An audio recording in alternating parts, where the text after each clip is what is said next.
மேல்மருவத்தூர் ஆதிபராசக்தி மலர்பதம் பாடிடுவோம். காலமெல்லாம் நம்மை காத்திடும் தாய் அவள் கோவிலை நாடிடுவோம். மேல்மருவத்தூர் ஆதிபராசக்தி மலர்பதம் பாடிடுவோம். காலமெல்லாம் நம்மை காத்திடும் தாய் அவள் கோவிலை நாடிடுவோம்.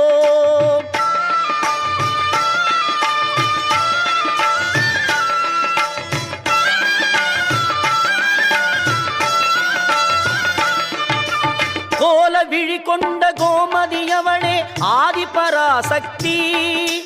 நீல விழி கொண்ட காளியும் அவளே ஆதிபராசக்தி. கோல விழி கொண்ட கோமதி அவளே ஆதிபராசக்தி. நீல விழி கொண்ட காளியும் அவளே ஆதிபராசக்தி. முக்காலம் உணர்ந்தவள் முத்தொழில் புரிபவள் ஆதிபராசக்தி.